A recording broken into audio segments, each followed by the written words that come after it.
Imagine this, friends, let's make a bold assumption. You wake up in a world where history is flipped. For millennia, God has been a woman, and history books are filled with empresses. In this reality, men are mere footnotes, valued only for their looks and domestic skills. You are told that men are naturally too emotional and irrational for leadership. When you finally raise your voice to demand equality, you are dismissed as hysterical and a threat to the social order. Does this feel unjust? Welcome to the battlefield of feminism. The reason this topic destroys friendships is that we often argue without understanding the ground we stand on. Feminism isn't just a slogan, it is a profound philosophical inquiry. It asks, are our differences written in our DNA, or scripted by society? Should we strive for sameness, or celebrate difference? Before you pick a side, we must understand the logic behind the rage. Today, we will dissect the four major pillars of feminist thought: liberal, radical, socialist, and postmodern. Whether you're a man asking why should I care, or a woman seeking liberation, stay with me. Let's find out if feminism actually makes sense. Some viewers might ask, as a man, why should I care about feminism? I'm not interested in what different feminist schools of thought are demanding. Speaking of which, before we officially enter the main part of the meeting, in the opening section, we must mention three concepts. First, we must acknowledge a fact: regardless of time or place, men and women have been unequal. Even in today's modern world, remnants of gender inequality persist. Women have long been objects of oppression. Whether we are men or women, we must admit this fact. Just think of our own mothers. They carried us for 10 months, risking death in childbirth to bring us into the world. Then, they worked from dawn to dusk doing housework to raise us. But how does society repay them?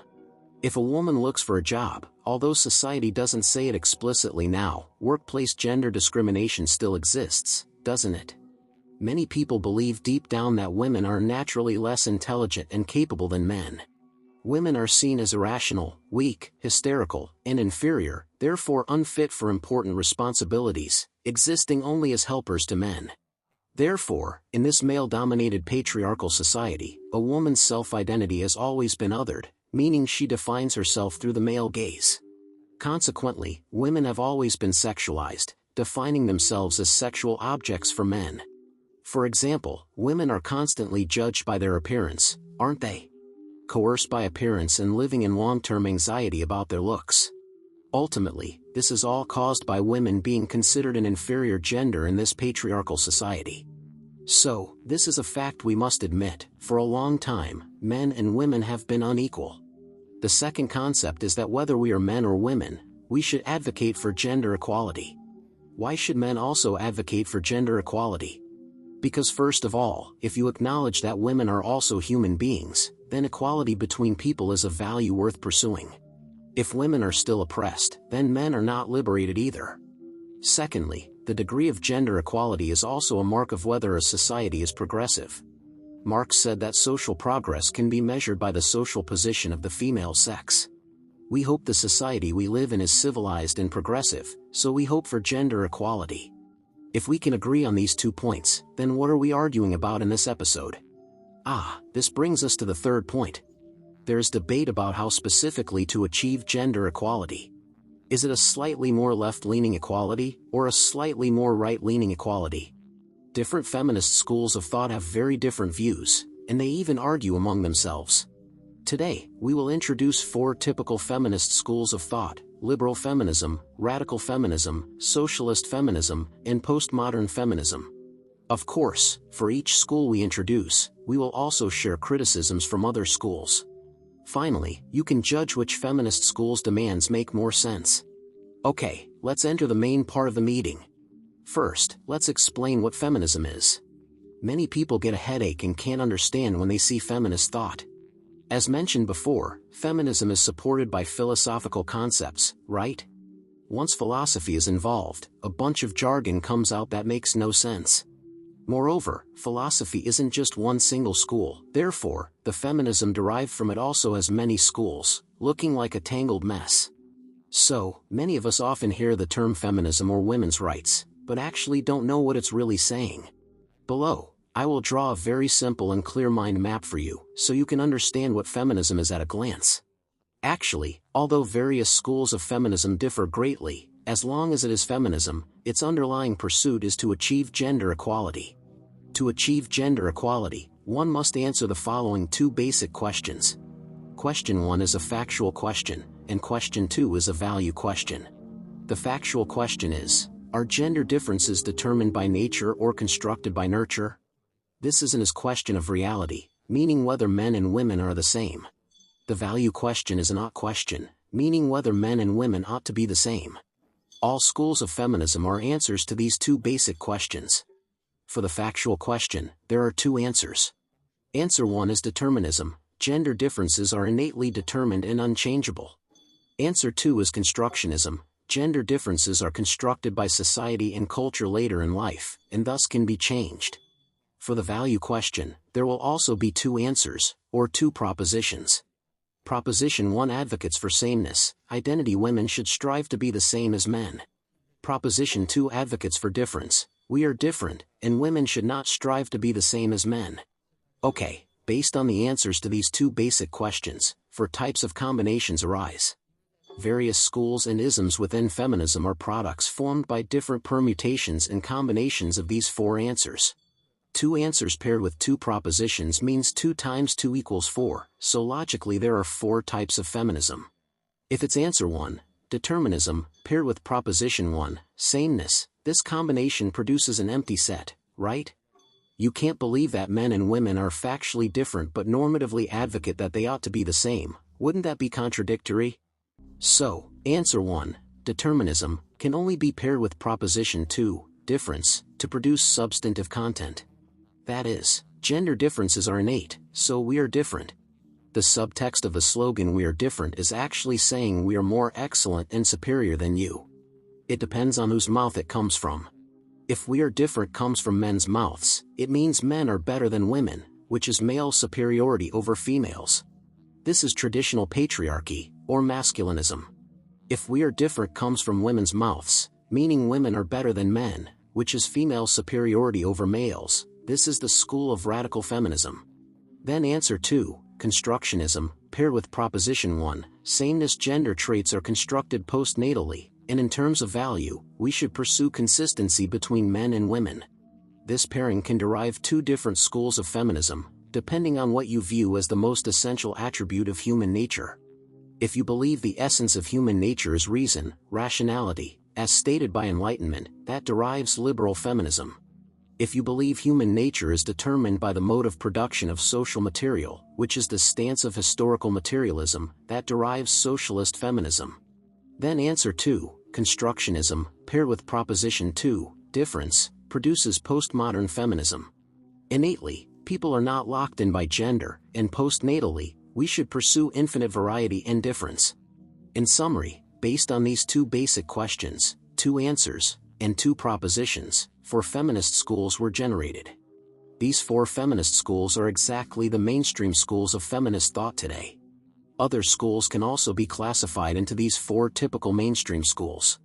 The following content of this episode is to introduce the thoughts of these 4 feminist schools to you one by one, and also share the mutual criticisms between different schools. Finally, you can savor which feminist school's proposition makes more sense. Okay. Having introduced the basic logical architecture of this episode, the first thing we need to introduce is not a feminist school, but patriarchy. Since feminism is basically a critique of patriarchy, before introducing feminism, we still need to clarify the target of feminism. Patriarchy is also called the patriarchal system. So what is patriarchy? Let's go back to that mind map. It answers the factual question with determinism, gender differences are innate and unchangeable. Therefore, on the value issue, it advocates that we should conform to nature and maintain this difference in gender temperament. The manifestation of this difference is that men are better than women. Right? In our common sense, men and women have different traits. Let's look at a table. The left column is male traits, and the right column is female traits. The left lists things like rationality, bravery, enterprising spirit, decisiveness. The right column lists things like emotionality, gentleness, caring for others, focusing on appearance. Both sides have good traits, but at a glance, the traits on the left seem better, don't they? If our human society lacked rationality, enterprising spirit, and these male traits, we would still be stuck in primitive society, right? The qualities that drive historical progress are male qualities. While women's qualities like gentleness and empathy, these female traits are obviously parameters endowed by nature to make women good companions and mothers for men, right?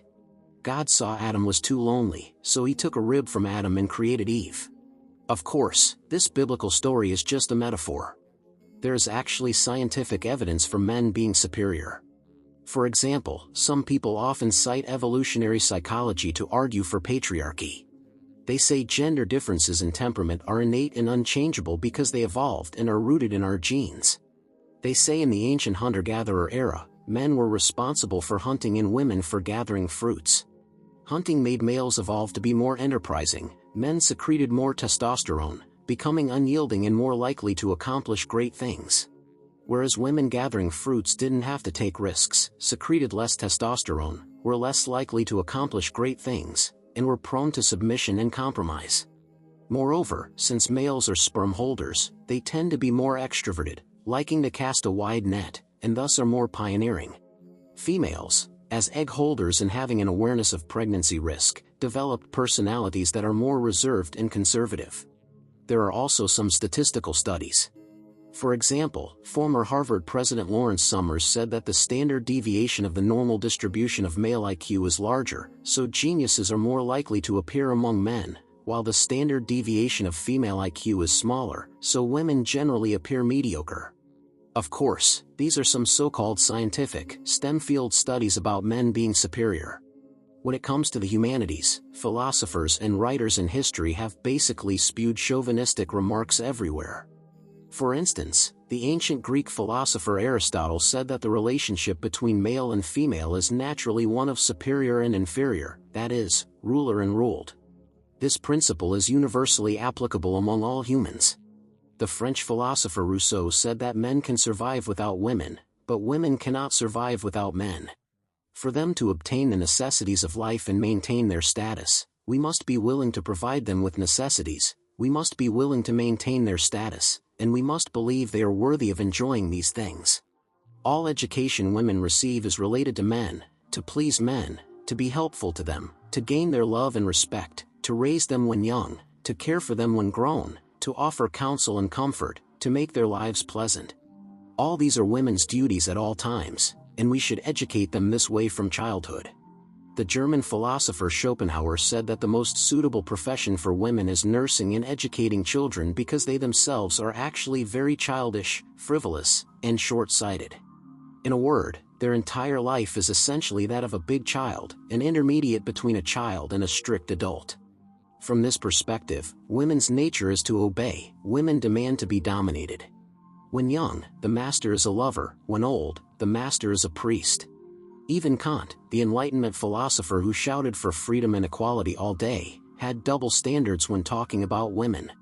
Kant said that when nature entrusted her most precious token, the species, fetus, to the woman's body to perpetuate humanity and achieve immortality through the sun, she seemed to fear for the preservation of the species and thus implanted a fear of physical injury and timidity towards similar dangers, into woman's nature.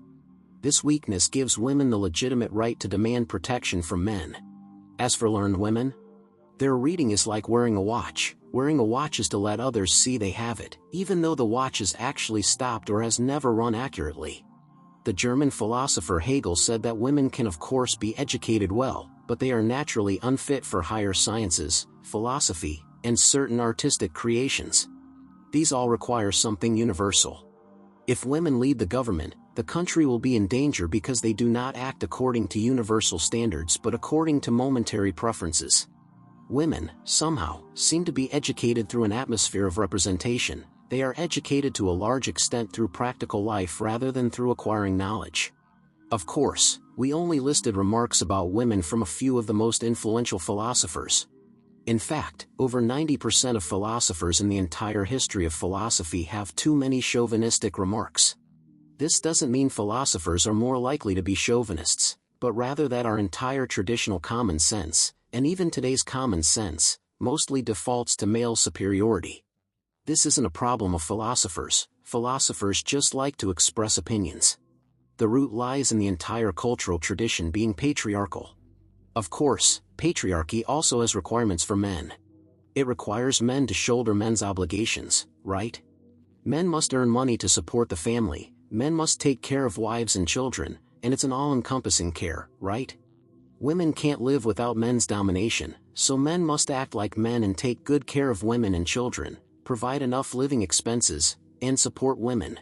Actually, many so-called pastoral feminists, a derogatory term for opportunistic feminists in China, also support this patriarchy in a sense. So patriarchy is not just advocated by men, many women default to, or even approve of, this patriarchy.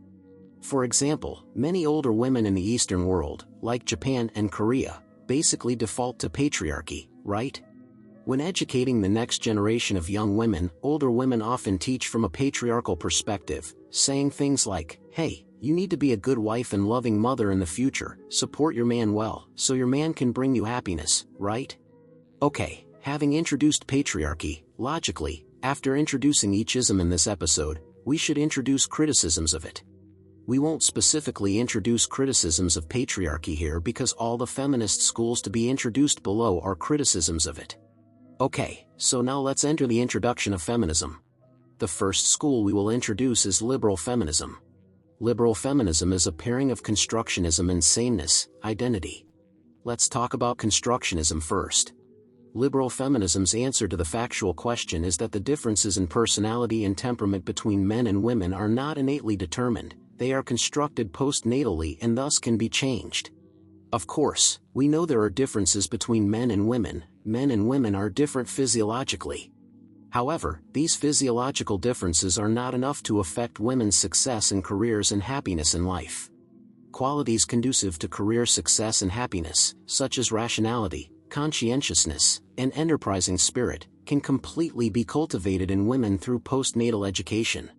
The reason women didn't show these personality traits before is precisely because women didn't receive education equally like men. Those so-called female traits like emotionality, passivity, weakness are precisely constructed by this patriarchal society's brainwashing. Speaking of this, we must mention a famous quote from the renowned feminist philosopher Simone de Beauvoir's masterpiece The Second Sex: "One is not born, but rather becomes, a woman." Beauvoir represents existentialist feminism. Her quote is actually a feminist expression of the existentialist slogan "Existence precedes essence." I have classified existentialist feminism under the broad category of liberal feminism because Beauvoir's viewpoint is also a pairing of constructionism and sameness. According to Beauvoir, this patriarchal society constantly brainwashes women. Women should be gentle, women should assist husbands and raise children, women should be passive, constantly brainwashing until finally, women themselves feel, oh, I'm inferior to men, I can only survive by handing myself over to men's domination. This is typical self-deception. Okay, based on the constructionist answer to the factual question, on the value question, liberal feminism advocates sameness, advocating that women should enjoy the same rights as men. Actually, the proposition of so-called liberal feminism is its name, liberalism. What is liberalism? Simply put, it refers to those mainstream Western political demands since the Enlightenment: freedom, equality, progress, individual rights. These are the core values of Enlightenment, the Western universal values we are very familiar with. A core concept of Enlightenment is humanism, meaning human beings are sacred, the primate of all things. In Kant's words, man is an end. Why is man an end? Because the essential attribute of man is reason. Because humans possess reason, humans are sacred. Whether a noble lord or a commoner's son, as long as a person is a rational being, they naturally ought to enjoy human rights. This is so-called natural rights. But the problem is, this set of Enlightenment core values you are very familiar with was previously only played among you men, between male commoners and male elites talking about freedom, equality, and individual rights. Now we women also want enlightenment. We women also want to talk about freedom, equality, and individual rights. After all, we women are also rational, we women are also human. So why does liberal feminism advocate sameness? It means, don't treat us as women. The problem isn't whether we are women, the problem is you didn't treat us as humans before. You treated us as inferior people, as the second sex, didn't you? What we are demanding now is that women are also humans. All restrictions on women should be abolished, allowing women equal opportunities with men, to be as free, equal, and possessed of individual rights as men. It's that simple. So the slogan of liberal feminism is not "we are different, but we want the same too." You men have the right to education, right? We want it too. You men have the right to vote, right? We want it too. You men have the right to employment, right? We want it too. Whatever rights you men have, we want them too. Simply put, don't have double standards. Women are not innately inferior to men. For example, a classic prejudice says men are better at logical thinking and women are more emotional, so men are naturally better at math than women. This is complete nonsense. If men are naturally better at math, then men who fail math aren't real men? Is their manhood lacking? The reason women's math scores were poor in the past is that math requires systematic learning. Once women are deprived of the right to education, of course their math scores are poor. As long as women are given equal rights, we women can be as excellent as men, or even more excellent. For example, in big cities in various countries now, because gender equality work is done better in big cities, we find that the average grades of girls in big cities are better than boys. See? Women are not intellectually inferior to men by nature. As long as women enjoy equal rights to education as men, women can become rational, ambitious, and enterprising. Women can become excellent. Liberal feminism only wants the same rights as men. Liberal feminism doesn't want compensation, doesn't want ladies first, doesn't want men to open car doors for us, doesn't want to be treated like little princesses. So liberal feminism is not pastoral feminism at all. They want you men to treat women as a person just like you. Of course, this also requires women to shoulder corresponding obligations because rights and obligations are reciprocal. Liberal feminism isn't about having your cake and eating it too. So fundamentally, liberal feminism emphasizes liberalism. As long as discrimination and restrictions against women are abolished, giving women the same rights as men, letting women perform freely, letting women step up if they can, then women can be completely as excellent as men. Okay, having introduced the concepts and demands of liberal feminism, next we introduce criticisms of it. Criticisms of liberal feminism largely come from the radical feminism we will introduce later.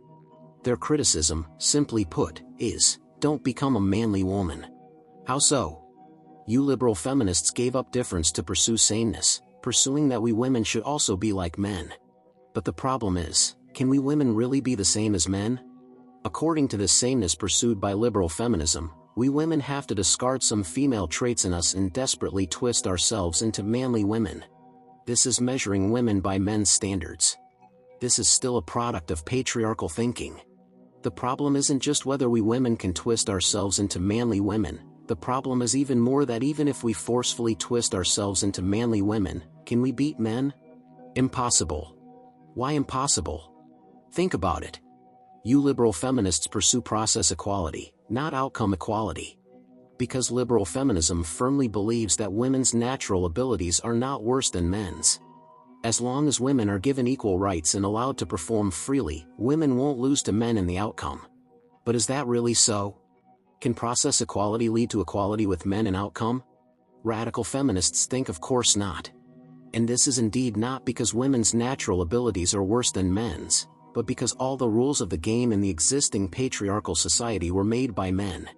In this game, no matter how hard women strive, in evolution, they are losers. Okay, this brings out the concepts of radical feminism. Below we enter the introduction of radical feminism. This so-called radical feminism, as the name suggests, is quite radical.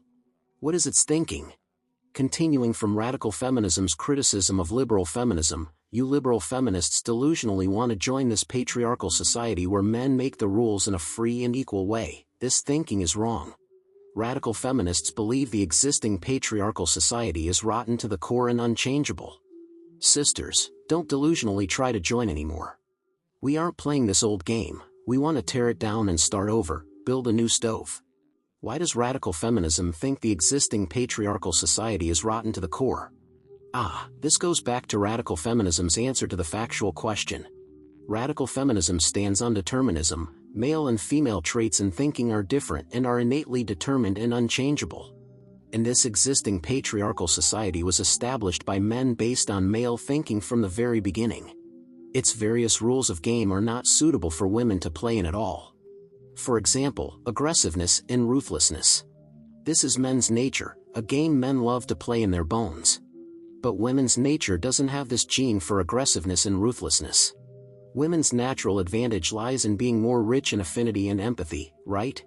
So if women join the patriarchal society to play games with rules made by men, even if we women forcefully twist ourselves into manly women, no matter how hard we compete, we can't beat men because this patriarchal society wasn't designed for us women at all. So what is the essence of the existing patriarchal society? Its essence is a hierarchy. Whether it's political system, legal system, economic system, or cultural system, they are all essentially hierarchical, a system characterized by competition. Simply put, this patriarchal society, or father-right society, essentially based on hierarchy has a most basic game called the call me daddy game. Right? As the saying goes, ruler guides subject, father guides son.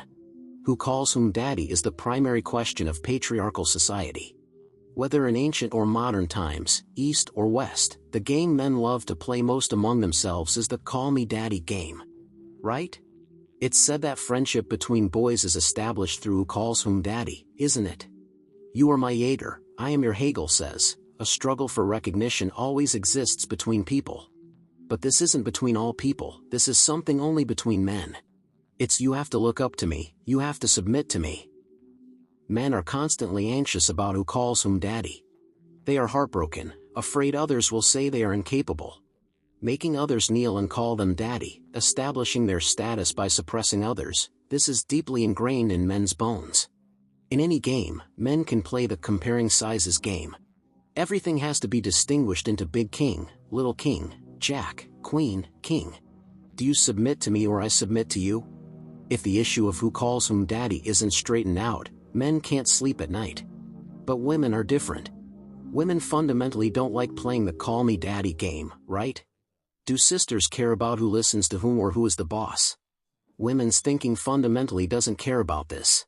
We are besties, we take care of each other. Between us sisters, there is no string to pull out and compare sizes.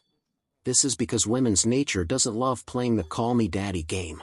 So if women also join this game with rules made by men, they will definitely be the ones kneeling to call daddy. Why? Think about it.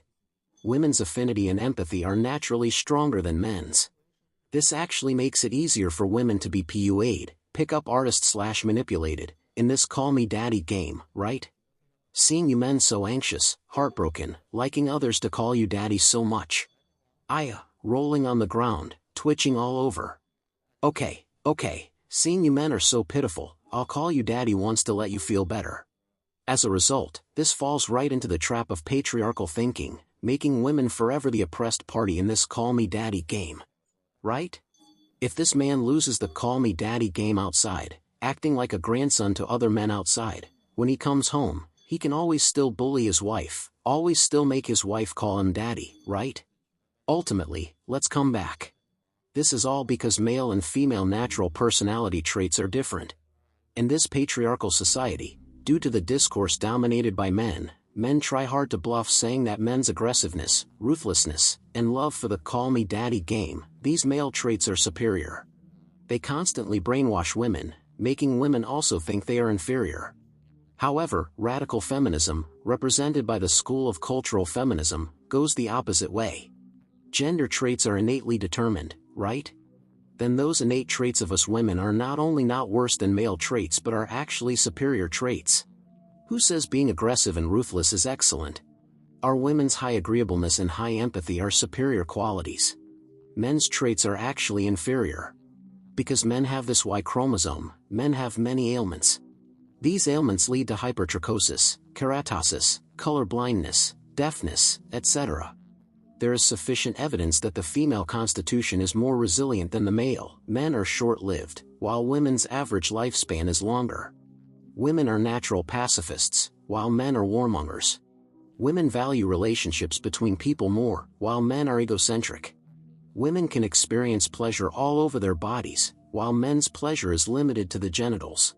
When women engage in various activities, they can always experience joy from the whole process, while men focus solely on the final result, etc., etc.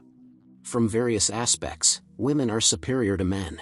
Based on this female superiority, the broad category of radical feminism is a reversal of patriarchy.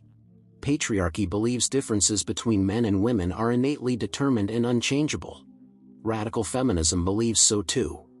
It's just that radical feminism believes we women are better than you men. Therefore, radical feminism criticizes liberal feminism on this point too. Liberal feminism pursues a kind of androgyny, neutralism, not discussing gender traits, only abstract individual rights.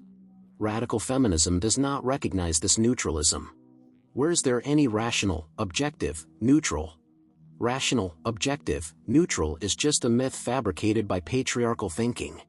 Rational, objective, neutral is actually just straight man thinking. You liberal rationalists pursuing rational, objective, neutral have really been duped. Why pursue the rational, objective, neutral invented by men? We women should hold high our superior female qualities. We don't want to play with men anymore. This will only drag us women down and let us be PUA'd by men. So radical feminism advocates separatism. This separatism means we women won't play with men anymore, we play separately. We women go play our women's superior games, you men go call each other daddy. We sisters go for love and peace. Based on this separatism, a feminist school was derived, which we also classify under the broad category of radical feminism, lesbian feminism. Right? We women won't play with you men anymore. We sisters take care of each other and partner with each other. We women must refuse heterosexuality. This heterosexual model is a product of patriarchal hegemonic thinking. Heterosexuality is a male hunting game. Sexual behavior in heterosexuality is also a call me daddy game. The male is always the conqueror, while the female is passively conquered, objectified. Otherness itself is the driving force of inequality between the sexes, right? In heterosexual culture, men are active kings, while women passively accept pain, meant to be plowed and penetrated. In the words of feminist Catherine McKinnon, society is divided into two groups, fuckers and fuckies. Sexual intercourse between men and women, even if the woman is willing, is a form of rape. Think about what words men use to describe sexual acts between men and women. Fuck, screw, bang, right? And some more common words we can't say on the show. Basically, in most cultures, the dirtiest, most insulting swear words, that verb is the word men use to describe having sex with women. Think about it, isn't it so? Think about how infuriating it is. Men actually use the most insulting swear words to describe what they do to us. What are you men doing to us? Are we women so lowly in your eyes? Men are truly hopeless, men are truly a cancer. Tell me, is this worth longing for? Sisters, let's not play with them anymore. I don't know if you have experienced this. In a quiet community, suddenly two men start conflicting and arguing. The language game played between the two is continuously repeating a 3-character sentence insulting women.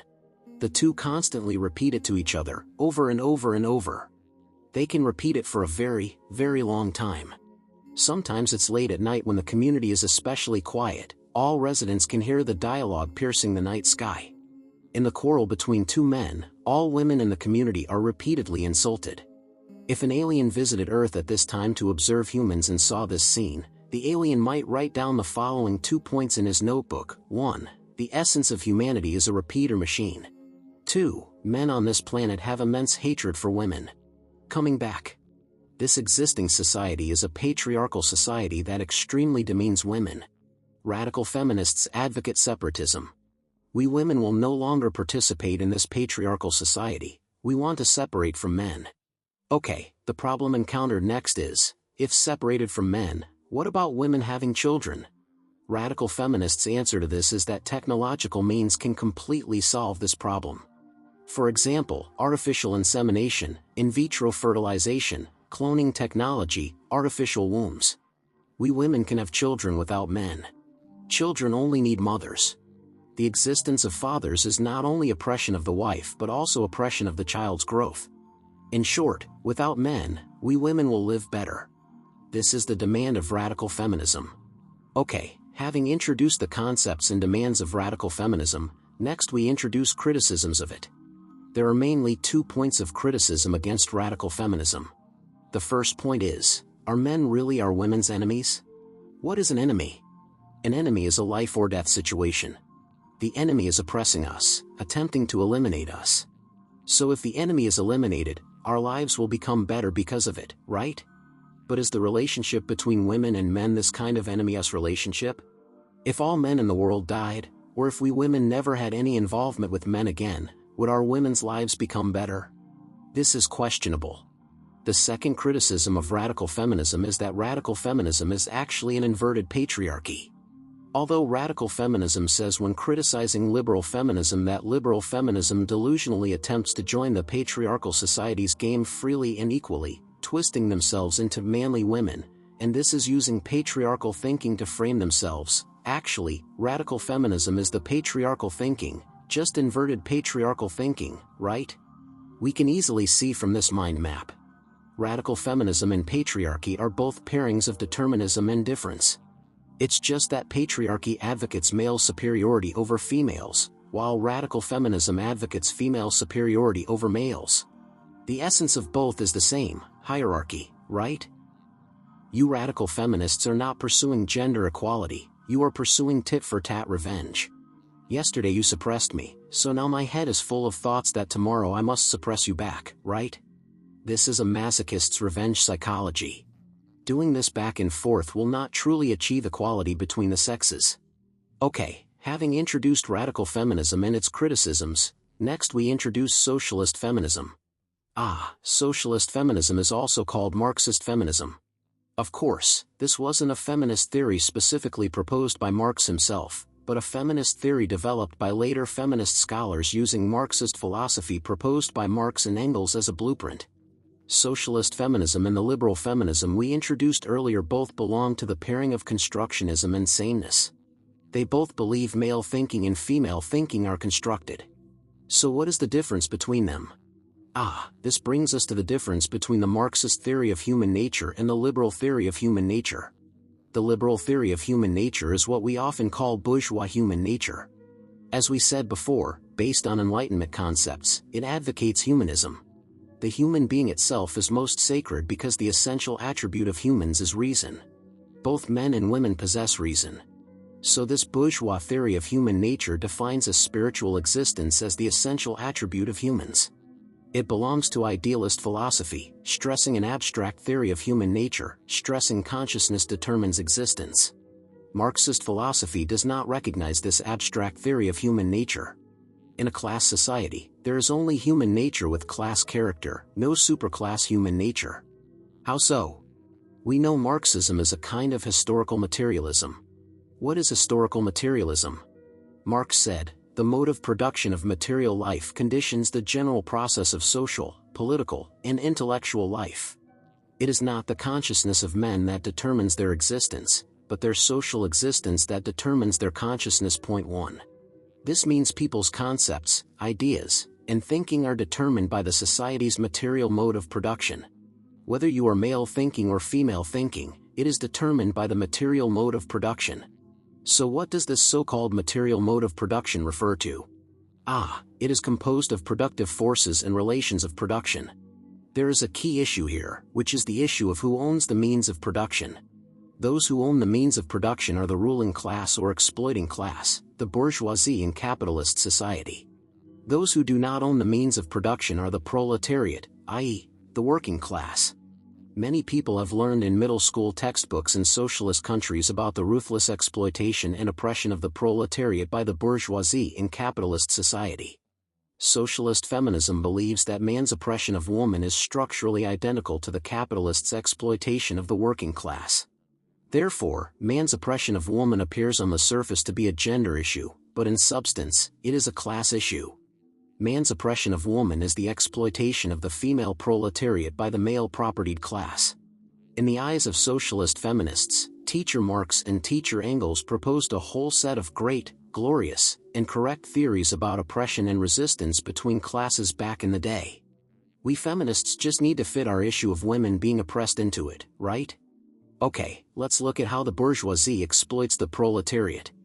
Since capitalists monopolize the means of production, they don't need to participate in labor themselves but hire workers to labor. However, the capitalists' payment of wages to workers is not completely distribution according to work but deducts the surplus value created by workers. This is the so-called exploitation of workers by capitalists. Of course, capitalists have reasons too. I didn't force you to work, we freely concluded an employment contract. You can resign. Since you didn't resign, then if you work overtime, it's voluntary overtime. Okay, having talked about bourgeois exploitation of the proletariat, let's look at men's exploitation of women. We said earlier that the standard for distinguishing classes is to see who owns the means of production. Who owns the means of production in patriarchal society? Of course, it's men. So why can men own the means of production? Speaking of this, we must mention a classic masterpiece regarded by socialist feminists, The Origin of the Family, Private Property and the State, written by Engels. The idea of this book is that before humans entered agricultural society, the marriage relationship between men and women was not the later monogamy or polygamy, but a kind of group marriage. That is, relationships between men and women were not fixed but promiscuous. Moreover, human tribes at that time universally practiced a primitive communism. Everyone relied on hunting and gathering to obtain living materials. There were no refrigerators back then. Whatever good food there was, everyone shared it together. So there was no concept of private property then. Also, children were raised collectively by the tribe.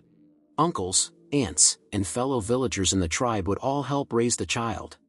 So mothers back then didn't have special pressure in raising children. Women at that time were sexually autonomous, and men and women were equal. So when did men and women become unequal? Engels believed the fundamental reason was the emergence of private ownership and private property being appropriated by men. After humans entered agricultural society, men started farming. Gradually there was surplus grain. This surplus grain was private property. Men with private property then had to consider passing their private property to their heirs. Men had to start considering whether this heir was their own seed. So at this time, men locked women at home, telling women, "You are not allowed to go out and show your face.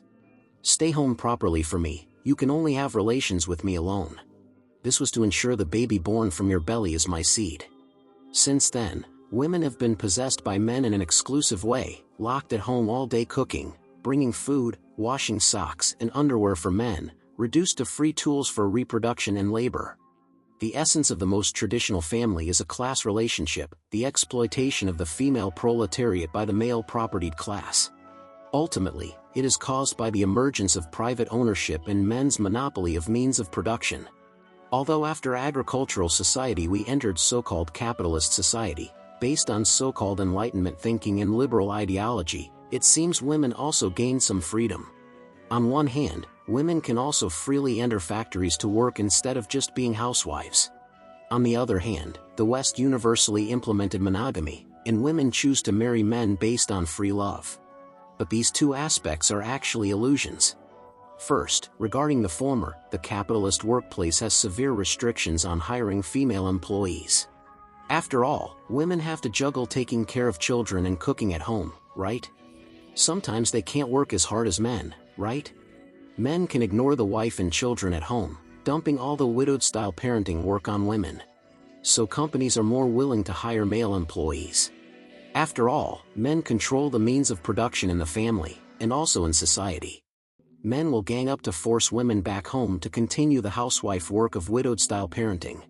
Of course, with the development of capitalist ideology, blatant workplace gender discrimination is less likely now. But they will still use some insidious little tricks, like extending women's maternity leave, making companies more willing to hire men, still forcing women back home. The second illusion is that women marrying men is based on free love. But actually, this freedom is just like the working class freely signing labor contracts with capitalists. Workers either voluntarily work overtime or face unemployment. By the same token, women forced back home to continue doing housework either voluntarily have children and do housework for free, or women can't survive. Right? Very free. Ultimately, As long as women don't control the means of production, this so-called freedom is only the freedom to be oppressed. In this sense, women, like workers, are the proletariat. Workers in factories are forced to labor for free, while people in capitalist families, in Engels' words, are effectively prostituted for free. Of course, women doing housework isn't completely free, the husband has to support the wife after all. But this is just like capitalists deducting surplus value created by workers. The living expenses men give women are absolutely not distribution according to work. Think about it. The labor contribution made by a housewife, cooking, bringing food, washing socks and underwear from dawn to dusk, is exchanged only for living expenses from the husband, just enough to maintain subsistence. And women have an even greater contribution: reproduction. Friends, think about it. Population reproduction, the continuation of the human species, this is a huge matter. Know how much women pay for having children. The hardship of 10 months of pregnancy, the painful risk of death in childbirth, then body deformation, skin deterioration, risks of various gynecological diseases, then breastfeeding and raising the child born, completely done by the mother, men almost ignoring it. The price women pay for this widowed-style parenting, men treat it as free and perfectly justified. The child born to the woman even takes the man's surname. Finding a surrogate mother in the US costs over $100,000. How much does this man give his wife? The man will say, "Aya, why be so serious? We are family. I love you, why talk about money, right?" Look at this face. It's equivalent to capitalists creating a false consciousness for labor, i.e., corporate culture, giving small favors to make workers think capitalists care about them. You are not working for me, you are doing it for your own growth, right? Then workers fooled by this false consciousness gratefully work overtime more voluntarily. By the same token, men under the capitalist system will create the same false consciousness for women, making women feel, although my husband exploits me all day, he still loves me. Under the capitalist system, there is no true love. The so-called love of men for women is like capitalists caring for workers, both belong to paying wages with love. Moreover, even if the husband gives the wife a lot of living expenses, for example, some so-called enlightened, rare good men hand their salary cards directly to their wives to manage, this still cannot fundamentally change the situation of men oppressing women. For instance, if the wife spends money to buy herself an LV bag, it feels like the woman is spending the man's money, as if she owes the man, right? When the couple fights, we can always hear the man roar at the end, "I earn money outside every day to support you." Then the woman is speechless, hiding in a corner crying alone, right? So this isn't a question of whether men have good hearts. This isn't something that can be solved by giving men a class on male virtues. This is a systemic problem. Its fundamental cause is the exploitation and oppression of the proletariat by the propertied class. So how to fundamentally change the situation of men oppressing women? That is to fundamentally change this class system. Speaking of this, we are familiar with it. That is, in capitalist society, the contradiction between the exploited class and the exploiting class is irreconcilable. Thus class struggle intensifies, eventually the exploited class overthrows the rule of the exploiting class, establishes a proletarian society, and finally realizes communism. Communism is the total liberation of humanity, including men and women. Communist society is a society of public ownership. Means of production are owned by the whole people, achieving common prosperity. So when the means of production of this society are no longer monopolized by men, then the material mode of production determines social consciousness. At that time, the consciousness that women are an inferior gender will no longer matter. Realizing communism means eliminating classes, eliminating gender gaps, eliminating traditional family models. At that time, the union of women and men will no longer be a personal dependency relationship based on property inequality, but truly realizing being with a man because of love. So only the love between men and women in communist society is true love, pure love. Okay, realizing communism is the general line and policy. Specifically, what concrete measures are there to solve women's issues? Regarding these concrete measures, there is also controversy within socialist feminism. The main point of contention is whether to abolish the traditional family model. Based on different answers, two options are derived. let's tentatively call these two factions the social work faction and the domestic wages faction, social faction and family faction for short. The social faction advocates abolishing the traditional family and realizing the socialization of women, meaning women fully participate in work in society. The premise for realizing this is the socialization of housework and childrearing. Right? To let women participate in social production like men and achieve economic independence, you must first liberate women from the burden of housework and child-rearing, right? Only then can discrimination by employers against women be eliminated, allowing women to perform excellently in work like men, truly realizing women hold up half the sky.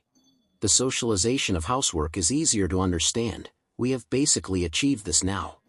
You don't need to cook yourself, give it to food delivery apps. Don't need to clean yourself, give it to cleaning ladies. The socialization of child-rearing has not yet been realized, but its concept is also simple. That is, after the child is born, they are not raised personally by mothers but given to public rearing institutions to raise, right? Bearing and raising children really occupies most of women's energy. If women are liberated from this, the energy women can release wouldn't be worse than men's. Of course, the family faction does not approve of this measure proposed by the social faction, especially the socialization of child-rearing. This is too hard to operate and goes somewhat against human nature. First, for women, saying they can't be mothers and the born child is taken away is unacceptable to many women. Additionally, for children, maybe the best environment for growth is living in a small family with mom and dad from a young age. Saying let children grow up in public kindergartens might be detrimental to the child's physical development. So there is the second option, which is to keep the small family model. The children remain living in the small family. Women still maintain the original housewife work of cooking and raising children. But you have to calculate wages for me. And you must pay me full wages based on the principle of distribution according to work. Cannot pay wages with love. Not only pay wages for housework but also for having children. Are you kidding? I carried a child for 10 months, men treat it as free? And this money shouldn't be paid directly from the man to the woman. Otherwise, it's like the man giving charity to the woman again, forming a situation of capitalists paying wages to the proletariat, deducting surplus value from women's domestic labor. Women's domestic wages should be paid through the state. The state taxes married men, and then pays wages to women through the state. Unlike men's charity to women in class society, the state paying women indicates that housewife work is valuable. This is the labor income women deserve under the principle of distribution according to work. If the capitalist state doesn't pay women, then it still wants to maintain the class society set, still wants to hold on to capitalist patriarchy. Then how should proletarian women struggle? Of course, it's the reserved means of the proletariat for class struggle, strike, right? It means, you men go cook, bring food, wash socks and underwear yourselves. We quit. And especially conduct a sex strike. Don't touch me, if you want children, do it yourself, right?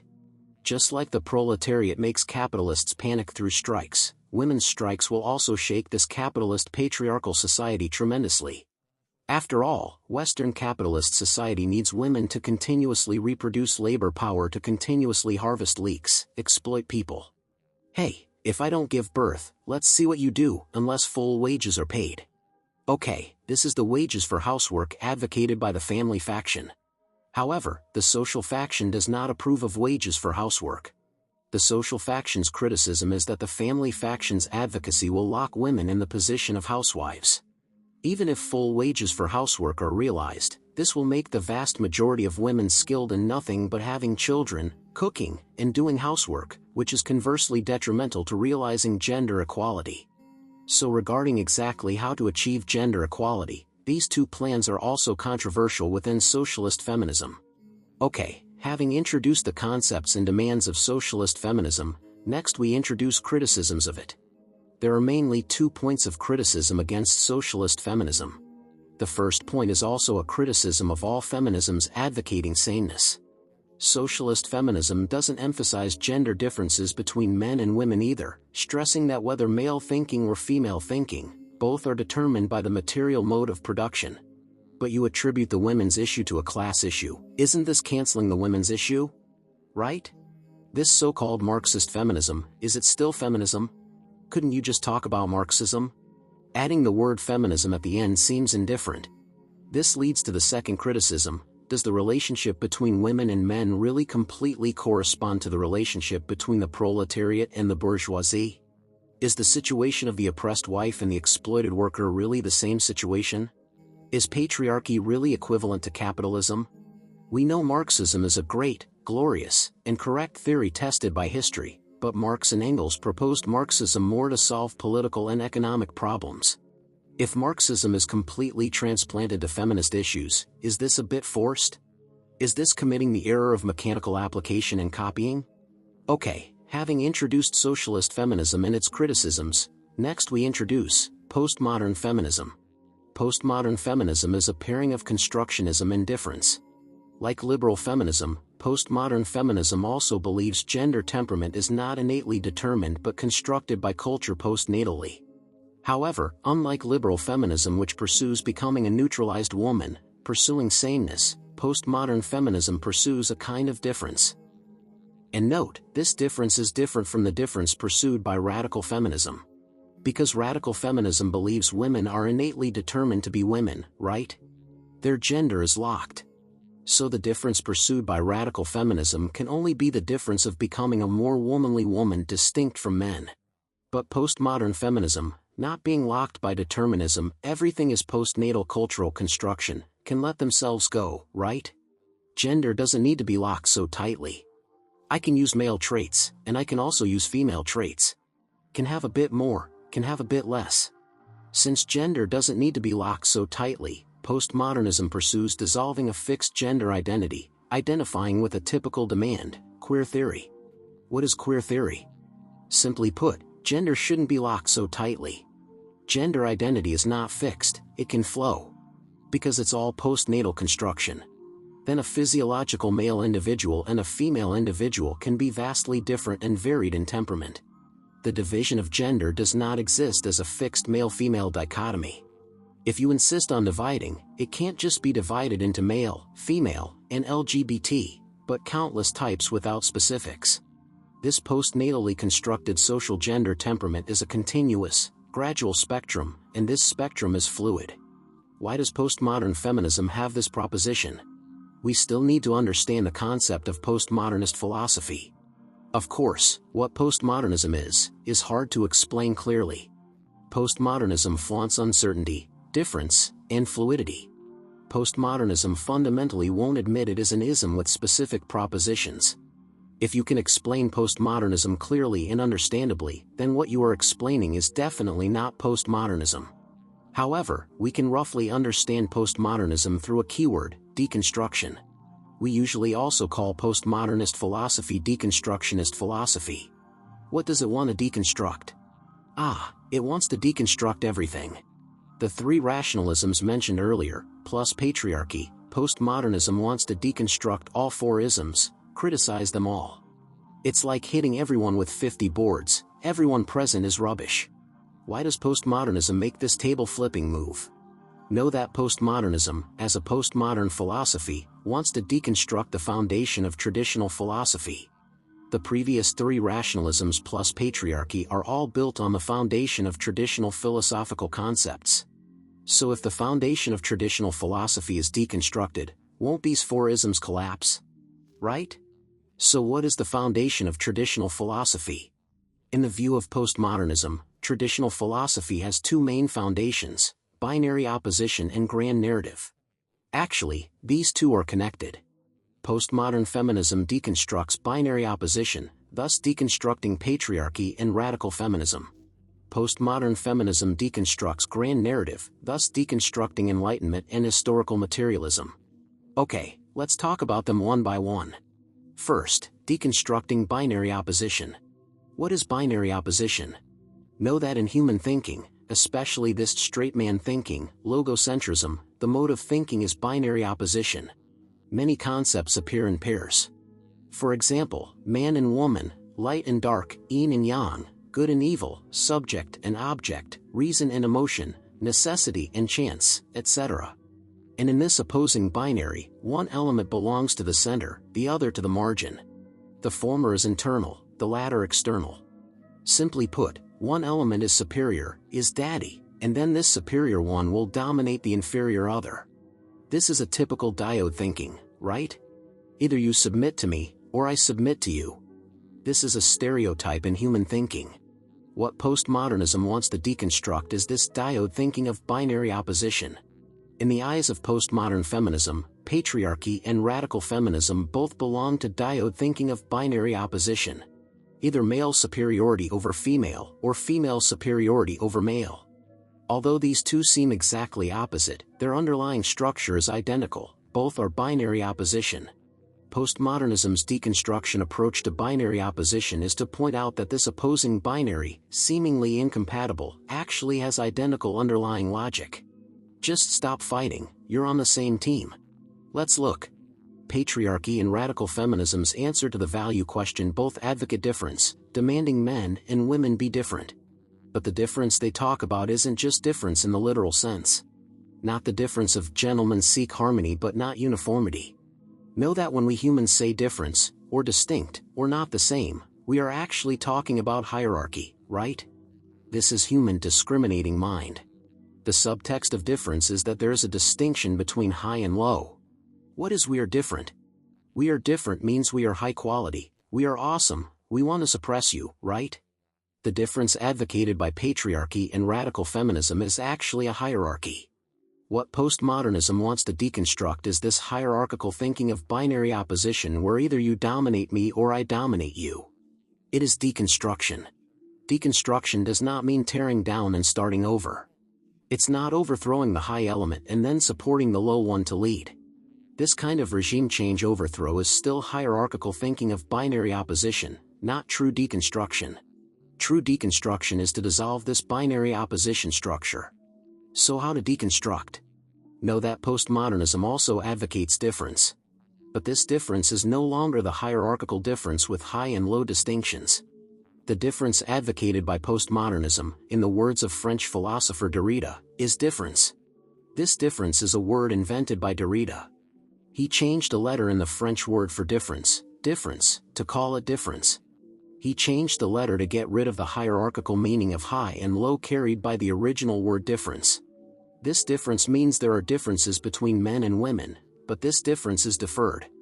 In this difference, there is a bit of implication, a bit of difference.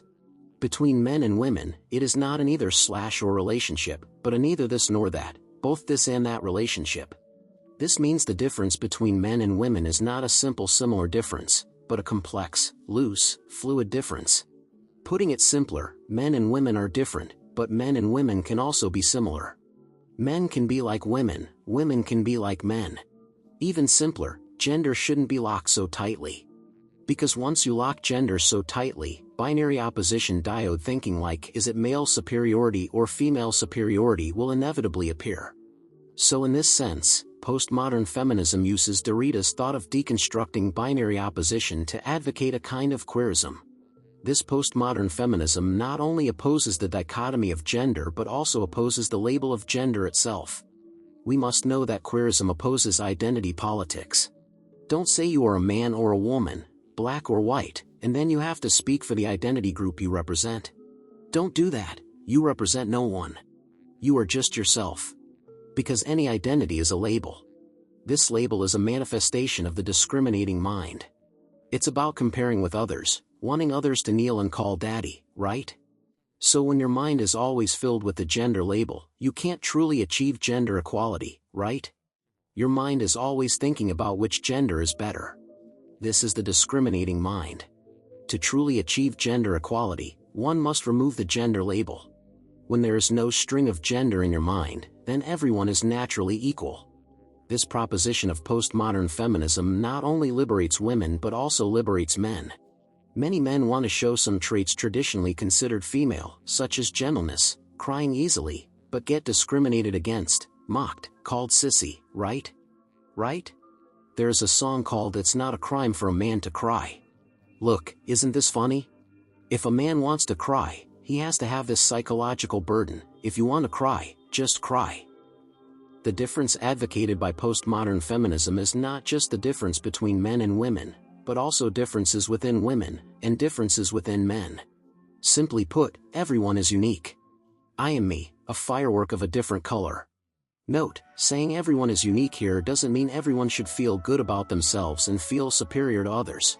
Postmodernism's "everyone is different" means there is no universally applicable absolute correct standard. There is no universal, certain standard answer for which kind of person is better than another. This brings us to the second foundation of traditional philosophy that postmodernism wants to deconstruct. No universal absolute correct standard means no grand narrative. What is grand narrative? It's a term proposed by French philosopher Lyotard.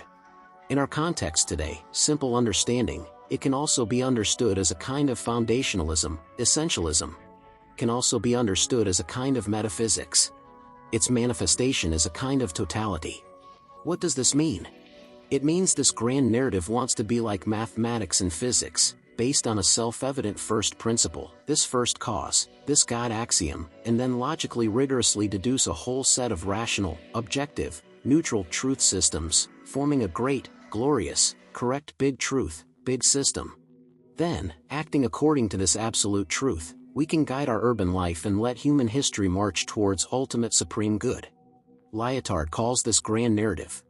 Derrida calls a similar situation messianism. Messiah means savior. It's a concept similar to redemption in theology. That is, if all of us on earth follow this absolute truth, we will enter earthly supreme good, return to original beauty, return to mother's embrace. Human society will enter a pure white state of supreme good. In this sense, enlightenment and a dogmatized historical materialism both belong to grand narrative, are both a kind of superstition. We won't say much about dogmatized historical materialism, we criticized it in middle school textbooks. Enlightenment, or liberalism, is also a kind of messianism, right? Didn't Fukuyama say human history would end in liberal democracy? Derrida calls Fukuyama's end of history an evangelistic liberalism. We must know that besides scientific reason and humanism, enlightenment has another core value, progressivism. This means human historical development has a thread, an inevitable law. This inevitable law is that as long as people use scientific reason to design their lives, the direction of human historical development will inevitably be towards more and more progress, finally reaching a state of earthly supreme good. This progressivism is a typical grand narrative, a messianism. In the view of postmodernists, just like patriarchy and radical feminism seem tit for tat but actually have identical underlying logic, both are binary opposition, you are actually on the same team. By the same token, liberalism and a kind of dogmatized socialism, these two ideologies that seemed opposed in the 20th century, seemingly one right and one left, are actually on the same team too. Your underlying logic is identical, both are grand narratives, both are messianism. So-called liberal feminism and socialist feminism, whether the Western set or the Eastern set, are bringing women's issues towards these grand narratives. This grand narrative flaunting rational, objective, neutral, saying it's gender neutral, is actually a kind of straight man thinking. In Derrida's words, it is logocentrism. This is typical straight man thinking. So Derrida also calls it phallogocentrism. Right? This straight man thinking likes grand narratives. What big truth, big system, big question. But who says big is good? Can we go the small and beautiful route? So in this sense, Lyotard advocates a kind of small narrative. Don't do any universally applicable rational, objective, neutral big truth. We can each speak our own words, play our own memes, appreciate our own beauty, and appreciate others' beauty together.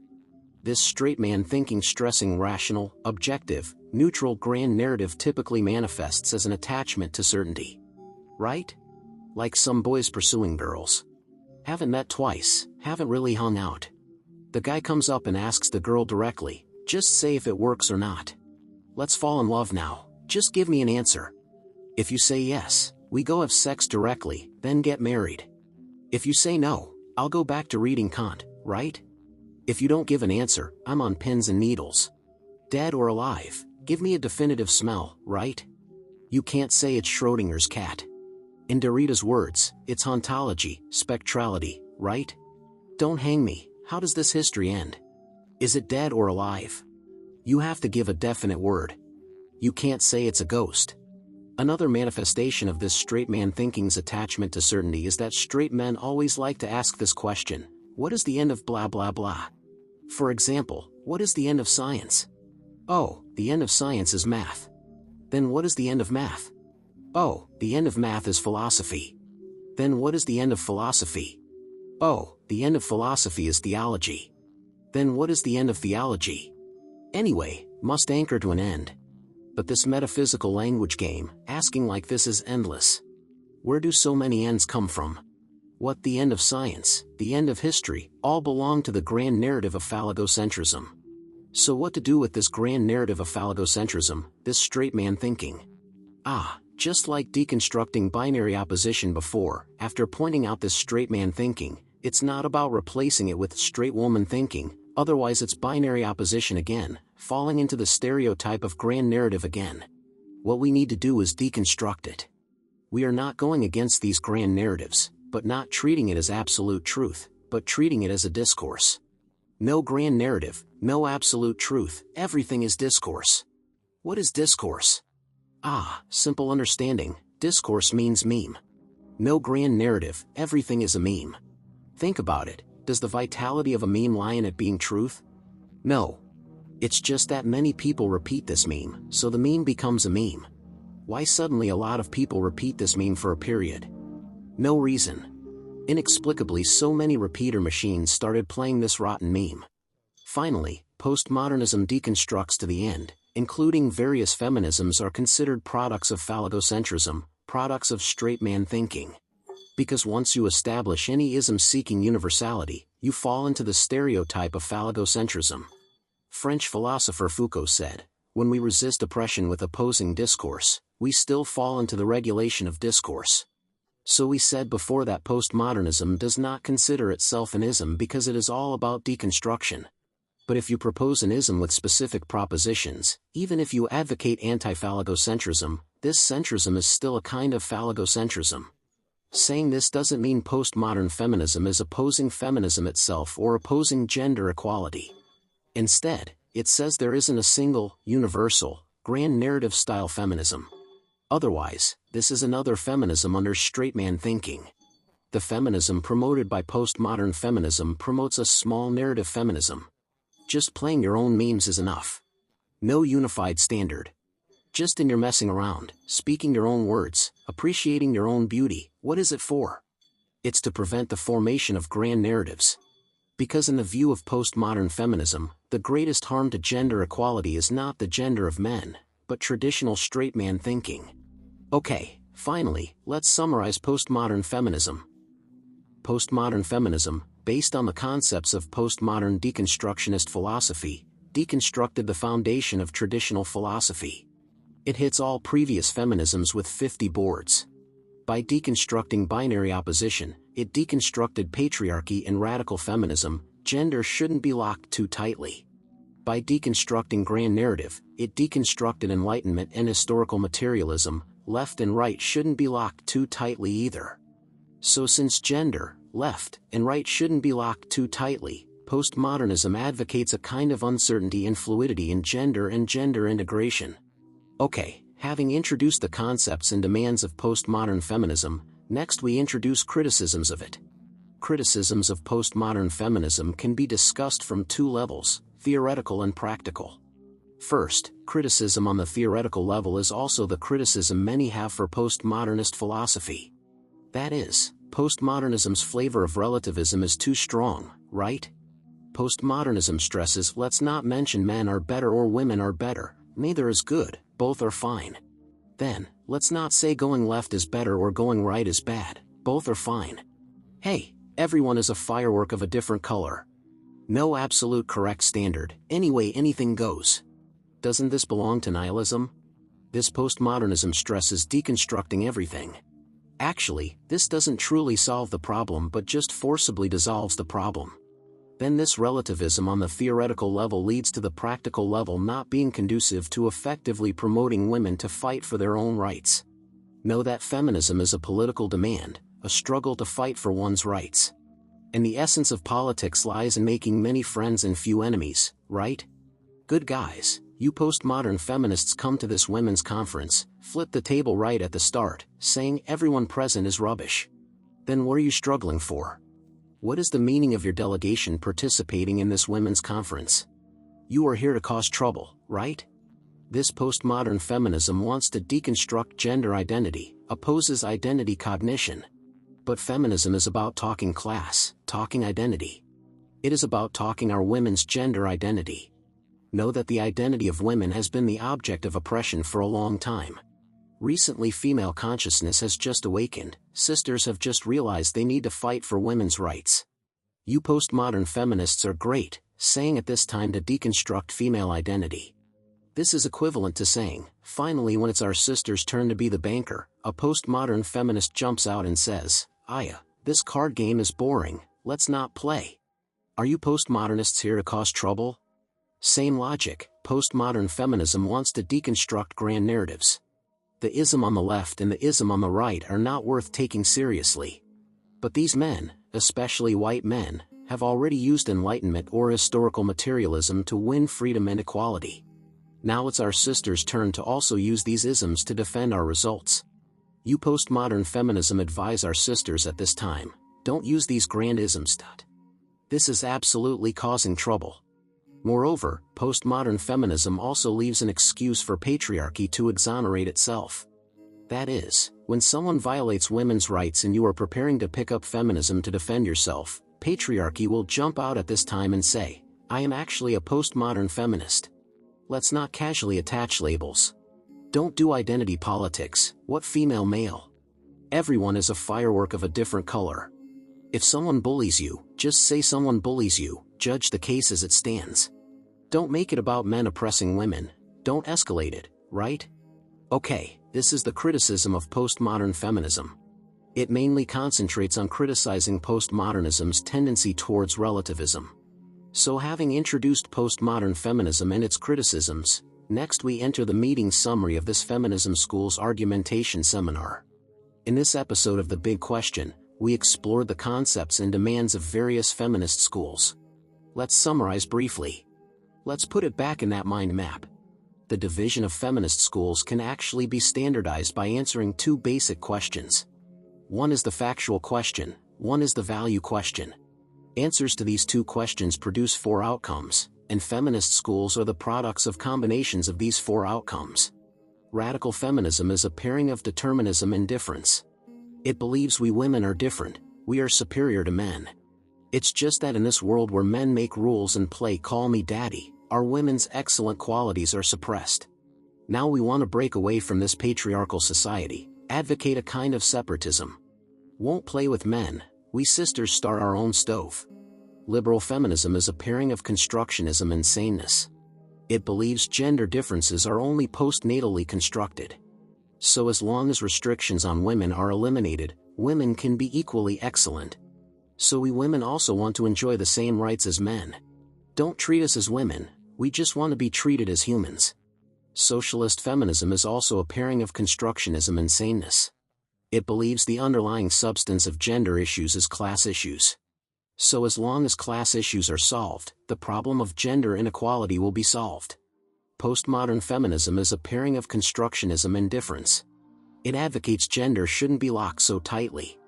Human social gender is not binary opposition but can be vastly different and varied. Furthermore, left and right shouldn't be locked so tightly either. A single universal grand narrative style feminism is rejected.